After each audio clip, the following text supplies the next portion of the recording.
तो जो हमारे पास प्राइमरी टीथ होते हैं, बेसिकली जो प्राइमरी सेकंड मोलर्स होते हैं, उनके रिलेशन से हम ये प्रेडिक्ट कर सकते हैं कि हमारे पास जो परमानेंट फर्स्ट मोलर्स आएंगे उनका मोलर रिलेशन क्या होगा। तो उसके लिए हम देख लेते हैं कि क्या प्रोसीजर होता है सारा।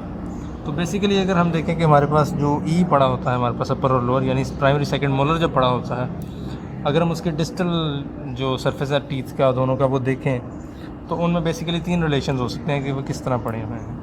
पहला रिलेशन ये है कि सिंपली जो डिस्टल एंड्स हैं दोनों का वो एक ही प्लेन में होगा। सेकंड रिलेशन है वो ये है कि जो लोअर सेकंड मोलर है प्राइमरी, वो मीजियली पड़ा हुआ है एज़ कम्पेयर टू द अपर।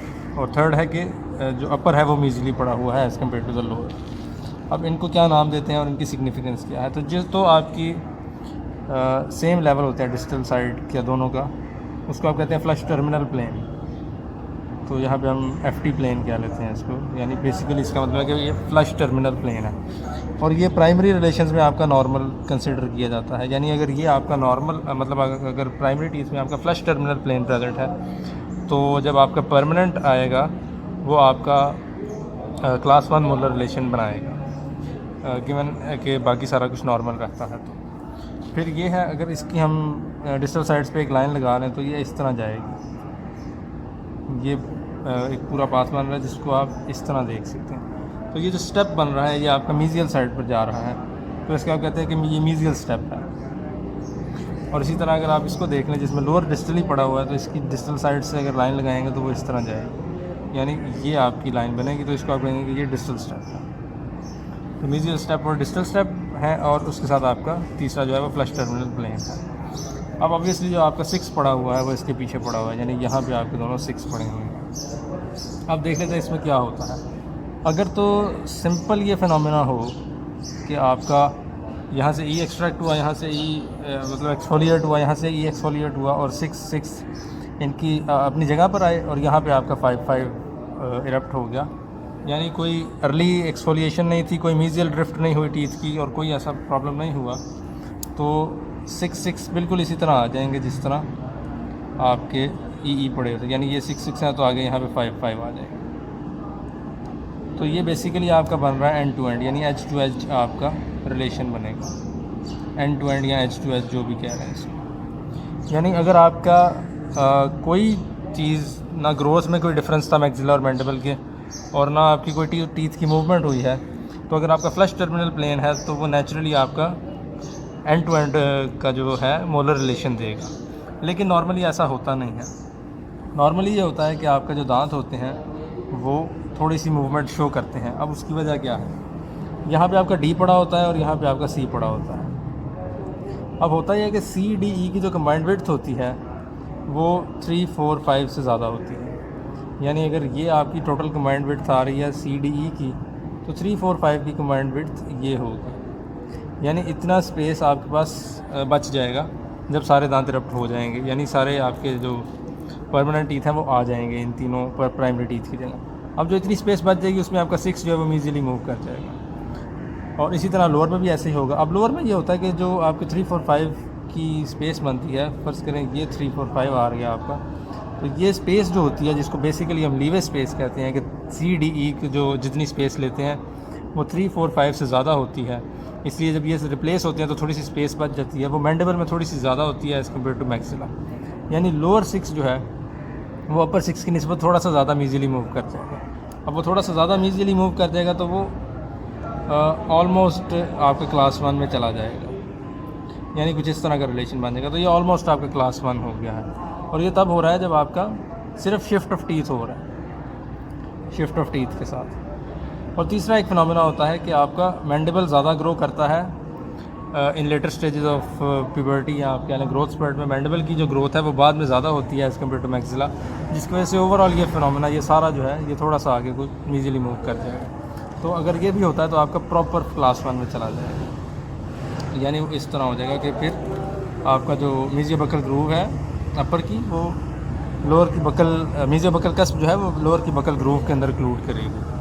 यानी अगर आपके पास फ्लश टर्मिनल प्लेन है, और ये बेसिकली जो शिफ्ट ऑफ टीथ है यानी लीवे स्पेस है, और जो आपकी मैंडिबल की जो मूवमेंट है और जो ग्रोथ है वो नॉर्मल फिनोमेना है, नेचुरल फिनोमेना है। यानी अगर आपके पास फ्लश टर्मिनल प्लेन है तो क्लास 1 बनने के ज़्यादा चांसेस हैं, क्योंकि आपकी जो लीवर स्पेस है वो भी कवर होनी है लोअर की मूवमेंट से, और जो आपकी ओवरऑल है ग्रोथ मैंडिबल की वो भी ज़्यादा होगी, जिसकी वजह से लोअर जो मोलर है वो थोड़ा सा आगे चला जाएगा, मीजियली आ जाएगा, और उसकी वजह से आपका क्लास 1 रिलेशन बन जाएगा। इसी तरह नेक्स्ट है आपका मीजियल स्टेप। अब मीजियल स्टेप में अगर आप देखें कि कोई मूवमेंट नहीं होती और सिंपल ई एक्सफोलिएट होंगे और 6 उनकी जगह पे इसी रिलेशन में आ जाएंगे, यहाँ पे 5 आ जाएंगे, तो जो 6 का रिलेशन है वो इस तरह हो जाएगा कि वो इनिशियली आपके क्लास 1 के अंदर जाएंगे। यानी जब आपका मीजियल बकल कस्प होगा आपका अपर का, वो लोअर के बकल ग्रूव के अंदर इंक्लूड करेगा। अगर मीजियल स्टेप प्राइमरी मोलर का रिलेशन था और कोई ना टीथ की शिफ्टिंग हुई है ज़्यादा लीवर स्पेस के अंदर, और ना ही आपका कोई मैंडिबल की ग्रोथ ज़्यादा हुई है, लेकिन नॉर्मल फिनोमेना हमें पता है कि वो दोनों चीज़ें होती हैं। लीवर स्पेस भी आपकी कवर होती है जब आपकी परमानेंट टीथ इरप्ट करते हैं, लीवर स्पेस में वो आगे आते हैं, मीजियली मूव करते हैं, और साथ ही आपके जो मैंडिबल की ग्रोथ है वो भी बाद में ज़्यादा होती है एज़ कम्पेयर टू मैक्सिला, वो भी फॉरवर्ड मूव करता है, जिसकी वजह से आपका क्लास 1 बनता है जो फ्लश टर्मिनल प्लेन होता है। अब इस केस में अगर आप मूवमेंट ऑफ टीथ भी होगी और आपका जो है यानी यहाँ पे शिफ्ट ऑफ टीथ होगी और यहाँ पे मैंडिबल की ग्रोथ ज़्यादा होगी, तो ओवरऑल जो रिलेशन बन जाएगा वो ये हो जाएगा कि लोअर टीथ जो होगा वो बहुत आगे चला जाएगा क्लास 1 रिलेशन की निस्बत। तो इसमें आपका बन जाएगा क्लास 3। यानी अगर नॉर्मल फिनोमेना हो, आपका लीवर स्पेस भी कवर हो सारी और मैंडिबल की ग्रोथ भी हो, तो प्राइमरी में अगर आपका मीजियल स्टेप की रिलेशन बन रहा है तो वो इवेंचुअली क्लास 3 का आपको परमानेंट मोलर का रिलेशन देगा। फिर फाइनली आपका आ जाता है कि अगर आपकी डिस्टल स्टेप है, डिस्टल स्टेप का बेसिकली मतलब है कि लोअर जो टीथ है वो मोलर है, प्राइमरी मोलर वो डिस्टली पड़ा हुआ है। अब अगर तो यहाँ कोई सिंपल इसी की जगह पर रिप्लेसमेंट हो जाती है तो अपर यहाँ पे जाएगा और लोअर उसका पीछे रह जाएगा तो ये आपका बन जाएगा क्लास 2। यानी इनिशियली अगर कोई shift of teeth leeway space नहीं बनती, कवर नहीं होती, और आपका मैंडिबल की ग्रोथ और मैक्सिला की ग्रोथ में डिफरेंस नहीं रहता, तो जो डिस्टल स्टेप होगा वो डायरेक्टली आपको क्लास 2 देगा। लेकिन ऐसा होता नहीं है, एक तो लीवर स्पेस भी कवर होती है, लोअर ज़्यादा आगे जाता है और मैंडिबल की ग्रोथ भी ज़्यादा होती है। तो इवेंचुअली जब आपकी डिस्टल स्टेप से जो रिलेशन बनेगा वो इस तरह का हो जाएगा फिर कि ये आपका अपर आ गया और लोअर आपका तकरीबन एंड टू एंड पे आ जाएगा,